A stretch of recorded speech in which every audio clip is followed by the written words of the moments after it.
Hello, YouTube. It's good to be back again. I'm sorry, I know I went away for a while, but life got pretty busy.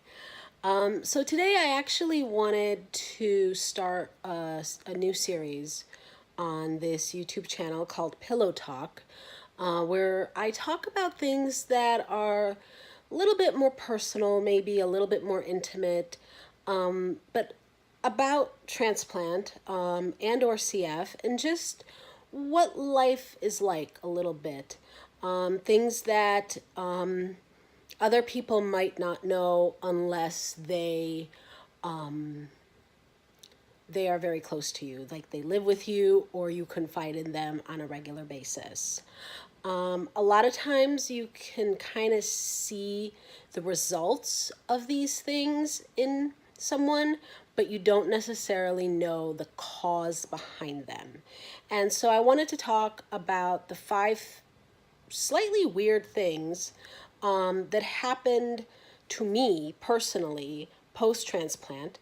And I'm not going to get into extremely personal details, but I wanted to open up the conversation about this because I know that a lot of people who are interested or are being introduced to the idea of having a transplant are really worried about certain things, particularly when it comes to people with CF and double lung transplant.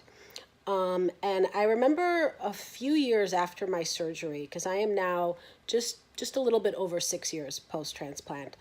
So a few years ago, somebody actually asked, a woman asked if she would lose feeling in her breasts after she had the surgery. And unfortunately, the answer is yes. Yes, you will lose feeling in your breasts. After 6 years, it still does not feel the same. There are places that I don't feel anything. There are places where it just feels kind of weird or awkward to be touched. It's definitely not the same, and I don't know if it ever will be the same. So that's actually a bonus thing because I wasn't planning on talking about that. Anyway, so with that being said, now we can go on to the 5 slightly weird things that I was planning to talk about. And if you see me look down this way, it's because I'm looking at my notes. Okay? All right, cool. So the first thing that I've noticed that has continued for the last 6 years for me since transplant is that I always or usually have a runny nose. I am always blowing my nose, and if I stay bent over for too long, my nose will start to run and I have to like run to the bathroom to blow my nose or wipe my nose. So it's kind of a weird thing. Some people might think that I'm sick or have a cold, and the truth is I don't. That's just the way it is. And I've been told that it's because of one of the medications, like tacrolimus, for example, that can cause a runny nose. And that's very possible. I have no idea. So post-transplant, you can probably expect that your nose might run on a fairly frequent basis.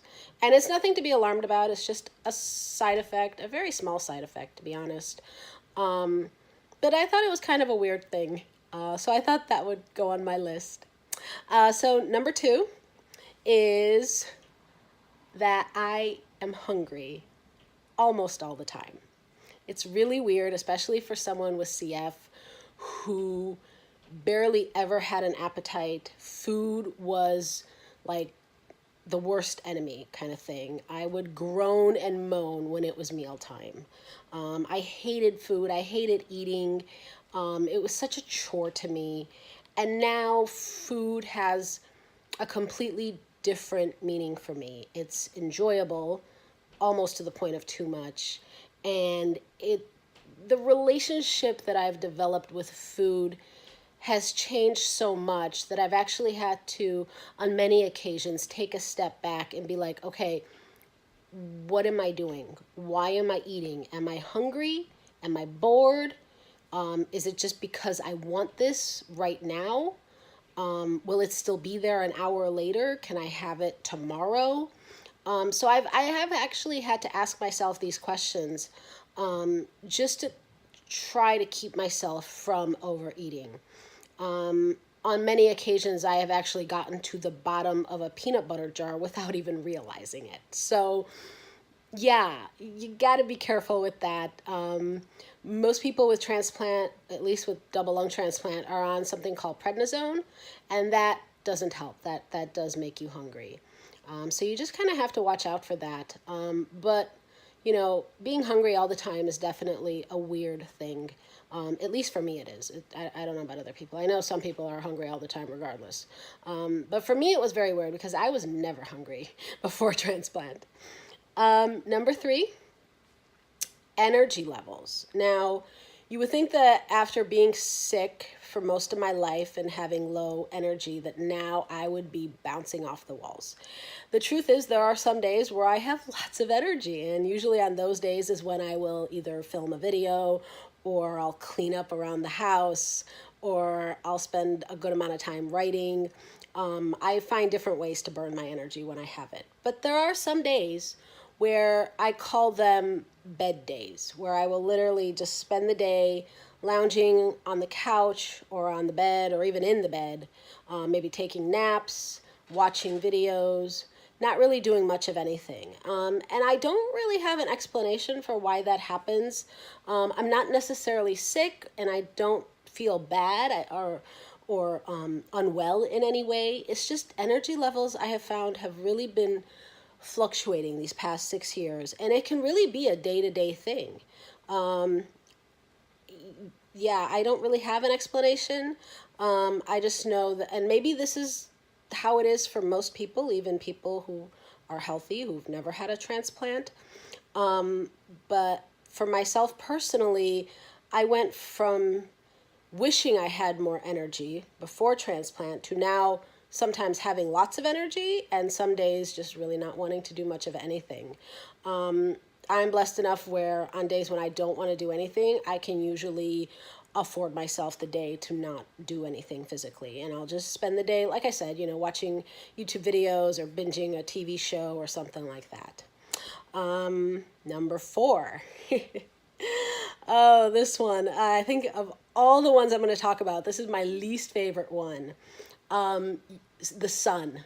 So the medications obviously are very potent, and they change a lot of things in your body. They don't just keep you from rejecting your lungs, but they can also have an adverse effect on other parts of your body, and that means things like your hormones.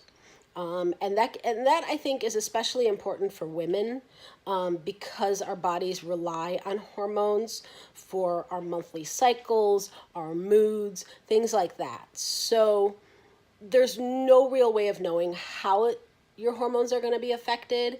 There are obviously medications you can take to help regulate those hormones. So it's really a individual type of thing. I currently do not take anything, and I've just kind of been riding the wave, trying to figure out, the best way to do things.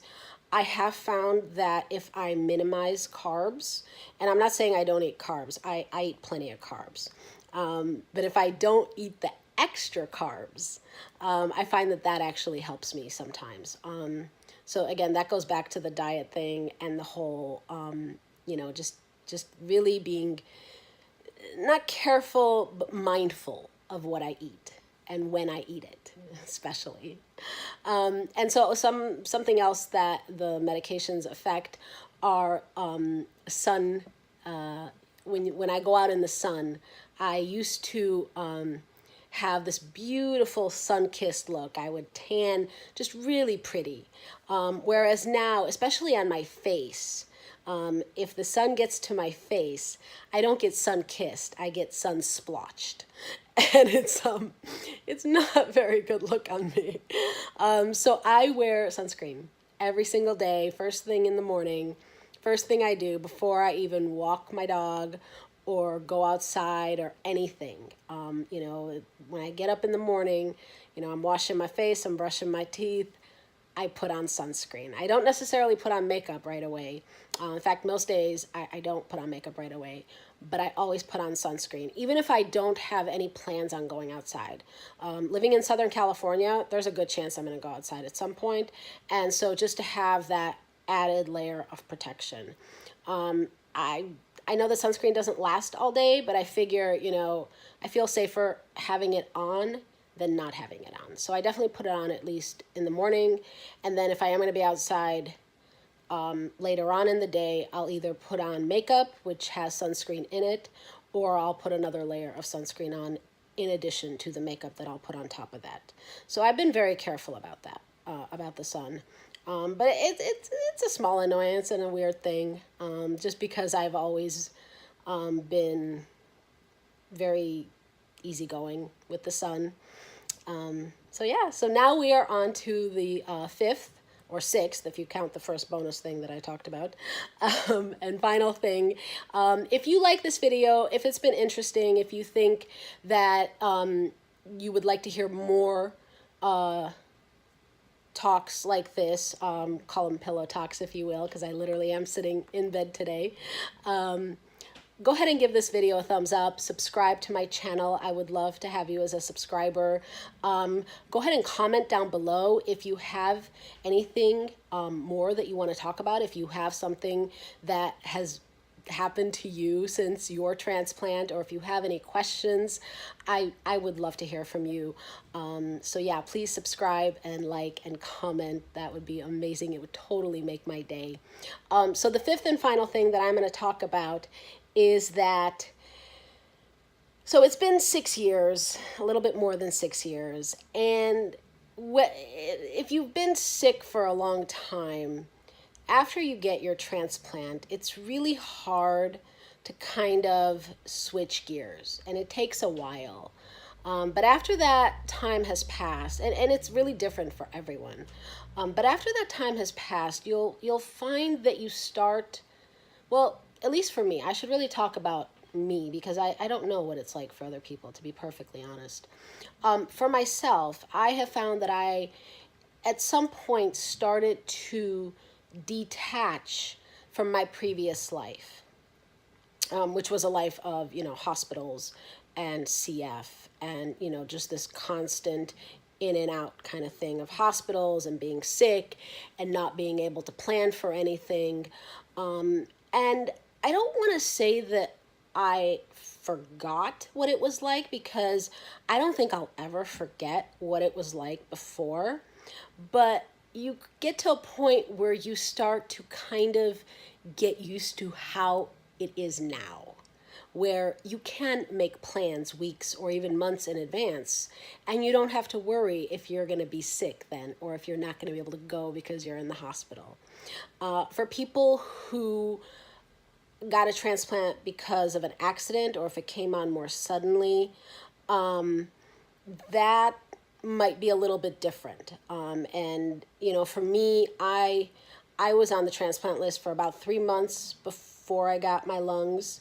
And even then, I didn't feel like I had enough time to get used to the idea. I don't think I ever got used to the idea before my surgery.